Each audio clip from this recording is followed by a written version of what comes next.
মাত্র 4টা আলু দিয়ে এত মজাদার নাস্তা বানাবো, সাথে তোমাদের সাথেও শেয়ার করবো। Everyone, back to my new blog. সবাই কেমন আছো? আশা করি সবাই ভালো আছে। সাথে সবার জন্য পাকোড়া বানায় খাওয়াবো। এখানে আমি আলু নিয়ে নিলাম, নিয়ে ভালোভাবে ধুয়ে এগুলো মেশিং এর সাহায্যে সবগুলো আলুকে মিক্সার করে নেব। আলুকে আমি ভালোভাবে মিক্সার করে নিয়ে নিলাম। তারপর ওইদিকে আমার প্যানে দেওয়া আলুগুলো সিদ্ধ হয়ে গেলাম, এগুলো একটা বাটিতে নিয়ে নেব। প্যানে যেহেতু আলুগুলো সিদ্ধ হয়ে গেছে, এখন আমি তেল বসাই দেবো। যেহেতু আমি পাকোড়া বানাবো, সাথে আলুর ফ্রেঞ্চ ফ্রাই বানাবো। এখানে আমি হলুদ গুঁড়া, মরিচ গুঁড়া, লবণ, একটু ম্যাজিক মশলাও অ্যাড করলাম। তারপর দিলাম একটু কর্নফ্লাওয়ার, তারপর দিয়ে দিলাম চালের গুঁড়া, দিয়ে ভালোভাবে হাত দিয়ে মেখে নেওয়ার পর এখানে আমি একটু ডিমও অ্যাড করছি। ভালোভাবে দিলে হালকা হালকা করে আমি হালকা হিটে সবগুলো দিয়ে দেবো। প্রথম নিজ হাতে সবার জন্য ফ্রেঞ্চ ফ্রাই বানাবো।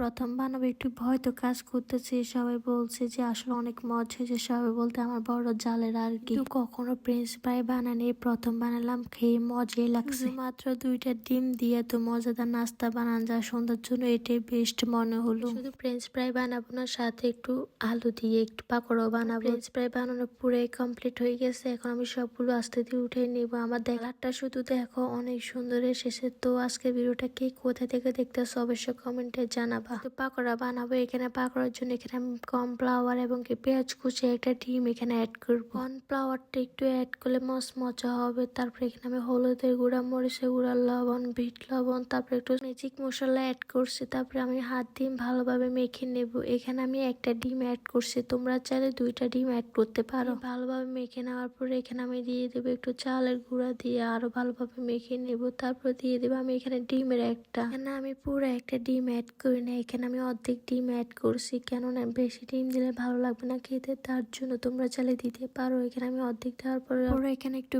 বেশি হয়ে গেছে, এখানে আমি ছোট ছোট করে সবগুলো দিয়ে দেবো। এগুলো যেহেতু পেঁয়াজুর মতন হবে, তো এখানে পেঁয়াজুর মতন আমি দিয়ে দিচ্ছি। এগুলোকে আমি এখন দিয়ে দেবো, দিয়ে লাড়ে চাড়ে নেবো। যেহেতু কালারটা দেখো, কালারটা দেখে আমার আবার ইচ্ছে করছে খাওয়ার জন্য। আমি যেহেতু খেয়ে ভয়েস দিতেছি, শুধু কালারটা দেখো, কালারটা অনেক সুন্দর এসেছে, তাই না? আজকে সবাই খেয়ে অনেক প্রশংসা করছে। তো ভিডিওটা বেশি বড় করবো না, সবাই ভালো থাকবে। আল্লাহ হাফেজ সবাইকে।